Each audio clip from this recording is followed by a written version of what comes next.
Praise the lord. ಕರ್ತನ ನಾಮಕ್ಕೆ ಸ್ತೋತ್ರ ಉಂಟಾಗಲ್ಪಡಲಿ. ಪ್ರೀತಿಯುಳ್ಳ ದೇವಜನರೇ, ಯೇಸು ಕ್ರಿಸ್ತನ ಹೆಸರಿನಲ್ಲಿ ನಾನು ನಿಮ್ಮನ್ನು ವಂದಿಸುತ್ತೇನೆ. ಕೀರ್ತನೆಗಳು 107ನೇ ಅಧ್ಯಾಯ 41ನೇ ವಚನದಲ್ಲಿ ವಾಕ್ಯವು ಈ ರೀತಿಯಾಗಿ ಬರೆಯಲ್ಪಟ್ಟಿದೆ. ಕಷ್ಟದಲ್ಲಿದ್ದ ದೀನರನ್ನು ಉನ್ನತಿಗೇರಿಸಿ ಕುರಿಹಿಂಡಿನಂತೆ ಹೆಚ್ಚಿಸಿದನು ಎಂದು ವಚನವು ಬರೆಯಲ್ಪಟ್ಟಿದೆ. ಅಂದರೆ ಪ್ರೀತಿಯುಳ್ಳ ದೇವಜನರೇ, ಕರ್ತನಾತ್ಮನು ಈ ಮುಂಜಾನೆ ವೇಳೆಯಲ್ಲಿ ಆತನು ನಮ್ಮೊಟ್ಟಿಗೆ ಈ ರೀತಿಯಾಗಿ ಮಾತನಾಡುವವನಾಗಿದ್ದಾನೆ. ಏನೆಂದರೆ, ಕಷ್ಟದಲ್ಲಿದ್ದಂತಹ ದೀನರನ್ನ ದೇವರೇನ್ ಮಾಡುವವರಾಗಿದ್ದಾರೆ, ಕುರಿ ಹಿಂಡಿನಂತೆ ಕರ್ತನ ಹೆಚ್ಚಿಸುವವನಾಗಿದ್ದಾನೆ, ಅಭಿವೃದ್ಧಿಪಡಿಸುವವನಾಗಿದ್ದಾನೆ. ಉನ್ನತವಾದ ಕಾರ್ಯಗಳಲ್ಲಿ ದೇವರು ನಮ್ಮನ್ನ ನಡೆಸಿಕೊಂಡು ಹೋಗುವವರಾಗಿದ್ದಾರೆ.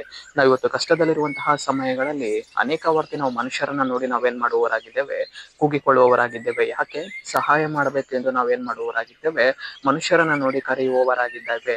ಆದರೆ ಪ್ರೀತಿಯುಳ್ಳ ದೇವಜನರೇ, ನಾವು ಇವತ್ತು ಕಷ್ಟದ ಮಾರ್ಗದಲ್ಲಿ ನಡೆದು ಹೋಗುವಾಗ, ಒಂದು ಕಣ್ಣೀರಿನ ಮಾರ್ಗದಲ್ಲಿ ನಡೆದು ಹೋಗುವಾಗ, ಒಂದು ರೋಗದ ಮಾರ್ಗದಲ್ಲಿ ನಡೆದು ಹೋಗುವಾಗ, ಒಂದು ಸಾಲದ ಮಾರ್ಗದಲ್ಲಿ ನಾವು ಇವತ್ತು ನಡೆದು ಹೋಗುವಾಗ, ನಾವು ಇವತ್ತು ಯಾರನ್ನ ನೋಡಿ ಕರಿಬೇಕು? ಕರ್ತನನ್ನು ನೋಡಿ ಕರಿಬೇಕು. ದೇವರೇ, ನಿನ್ನ ವಚನ ಬರೆಯಲ್ಪಟ್ಟಿದೆ, ಕಷ್ಟದಲ್ಲಿದ್ದಂತಹ ದೀನರನ್ನು ನಾನು ಏನ್ ಮಾಡುವವನಾಗಿದ್ದೇನೆ, ವಿಮೋಚನೆ ಮಾಡುವವನಾಗಿದ್ದೇನೆ, ಉನ್ನತವಾದ ಕಾರ್ಯಗಳಲ್ಲಿ ನಡೆಸುವವನಾಗಿದ್ದೇನೆ, ಕುರಿ ಹಿಂಡಿನಂತೆ ಹೆಚ್ಚಿಸುವವನಾಗಿದ್ದೇನೆ ಎಂದು ನಿನ್ನ ವಚನ ಹೇಳುತ್ತಲ್ಲಪ್ಪ.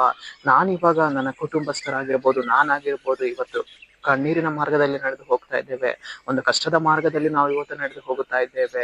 ಕರ್ತನೆ, ನೀ ನಮಗೆ ಸಹಾಯ ಮಾಡು, ನಮ್ಮನ್ನು ಹೆಚ್ಚಿಸು, ನಮ್ಮನ್ನು ವಿಸ್ತರಿಸು, ನಮ್ಮನ್ನು ಅಭಿವೃದ್ಧಿಪಡಿಸು, ಉನ್ನತವಾದ ಕಾರ್ಯಗಳಲ್ಲಿ ನಮ್ಮನ್ನು ನಡೆಸು ಎಂದು ಹೇಳುವಾಗ, ಕರ್ತನಾತ್ಮನು ನಮ್ಮ ಜೊತೆಗಾರನಾಗಿ ಆತನು ಇಳಿದು ಬರುವವನಾಗಿ, ನಮ್ಮ ಕುಟುಂಬಗಳಲ್ಲಿ ಆತನು ಕ್ರಿಯೆ ಮಾಡುವವನಾಗಿ, ನಾವು ಹೋಗ್ತಾ ಇರುವಂತಹ ಕಷ್ಟದ ಮಾರ್ಗಗಳಿಂದ ದೇವರು ನಮ್ಮನ್ನು ಬಿಡುಗಡೆ ಮಾಡಿ, ಉನ್ನತವಾದ ಕಾರ್ಯಗಳಲ್ಲಿ, ಉನ್ನತವಾದ ಕೆಲಸಗಳಲ್ಲಿ ದೇವರು ನಮ್ಮನ್ನು ಏನ್ ಮಾಡುವವರಾಗಿದ್ದಾರೆ, ನಡೆಸಿಕೊಂಡು ಹೋಗುವವರಾಗಿದ್ದಾರೆ. ಅಷ್ಟು ಮಾತ್ರವಲ್ಲ, ಅಭಿವೃದ್ಧಿಪಡಿಸುವವನಾಗಿದ್ದಾನೆ, ನಮ್ಮನ್ನ ಹೆಚ್ಚಿಸುವವನಾಗಿದ್ದಾನೆ ಆತನು, ಆಶೀರ್ವಾದಿಸುವವನಾಗಿದ್ದಾನೆ ಆತನು, ಬಲಪಡಿಸುವವನಾಗಿದ್ದಾನೆ ಆತನು. ಆದುದರಿಂದ ನಮ್ಮ ಎಲ್ಲಾ ಕಷ್ಟದ ಮಾರ್ಗದಲ್ಲಿಯೂ ಕರ್ತನನ್ನು ನೋಡಿ ಕರೆಯುವಾಗ ಆತನು ನಮ್ಮನ್ನು ಅಭಿವೃದ್ಧಿಪಡಿಸುವವರಾಗಿದ್ದಾರೆ. ಸರಿ, ನಾವು ಪ್ರಾರ್ಥಿಸಿಕೊಳ್ಳೋಣ. ಅಪ್ಪ ಕರ್ತನೆ, ನಿನಗೆ ಸ್ತೋತ್ರ ಸ್ವಾಮಿ.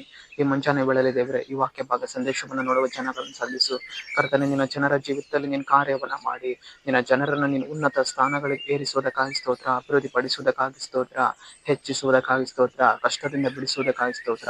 ನಜರೇತಿನ ಯೇಸುವಿನ ನಾಮದಲ್ಲಿ ಕರ್ತನೆ, ಆಮೆನ್, ಆಮೆನ್.